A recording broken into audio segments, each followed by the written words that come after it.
早晨，大家好，我係陳昌堯師傅。首先祝大家有美好嘅一日。好啦，又嚟到2026年嘅6月9日啦。今日係農曆嘅4月24日，係星期二，係叫做甲寅嘅木老虎日。就生於1974年嘅人呢，就叫甲寅木老虎啦。咁今日呢，佢伏吟，所以特別要注意嘅。老虎呢就會同馬騮相沖。咁呢，沖一隻呢叫戊申嘅土馬騮，就生1968年嘅人就叫戊申土馬騮啦。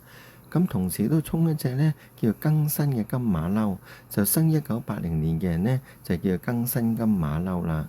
咁今日金馬騮同土馬騮呢就天黑地沖，所以特別要注意嘅。老虎同馬騮呢相沖呢，通常呢就應喺咩地方多呢？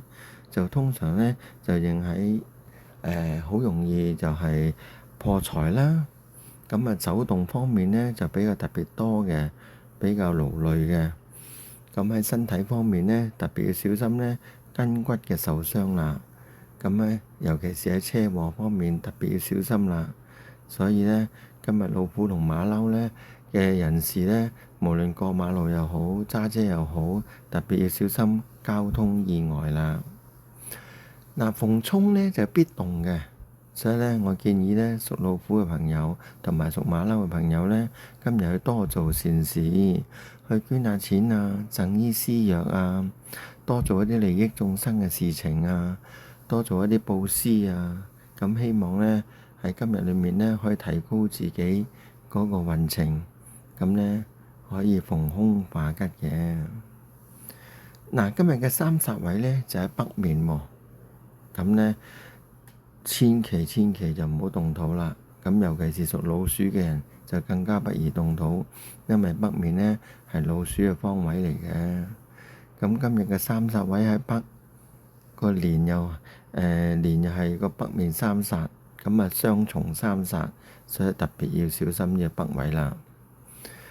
今日呢，特別要小心一個時辰嘅，就係晏晝嘅3點到5點嗰個壬申時啦。就特別要注意嘅。今日呢，如果想催財嘅話呢，嗰個財位呢就喺東北方嚟嘅。咁點樣先可以利用呢個東北方嘅財位呢？今日如果出門口嘅話，就揀擇東北嘅方向去行，最少都行15分鐘去迎接財神啦。對你有利嘅。今日嘅財神時又喺邊度呢？原來呢，就係一個嘅丙寅時，就係早上嘅3點到5點啦，嗰個寅時啦。好啦，我哋睇下今日有咩幸運嘅生肖啊。原來屬牛、屬羊、屬雞、屬豬、屬馬、屬狗都係非常幸運嘅生肖嚟嘅喎。咁有幾幸運啊？呢啲生肖。原來屬牛同埋屬羊呢，就有天月貴人去扶持佢嘅。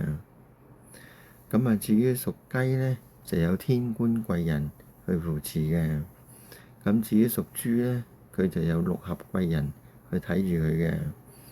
咁屬馬同埋屬狗呢，就有三合貴人去睇住佢嘅。咁呢，所以呢，今日嘅幸運生肖呢，就係屬牛、屬羊、屬雞、屬豬、屬馬、屬狗，都係非常幸運嘅生肖嚟嘅。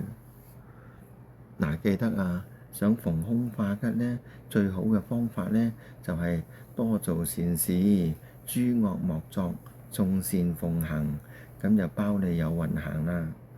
記得，你所做一切嘅善行，終將都回到你自己身邊㗎。多做善事啊！好啦，今日就講到呢度為止，聽日再見啦。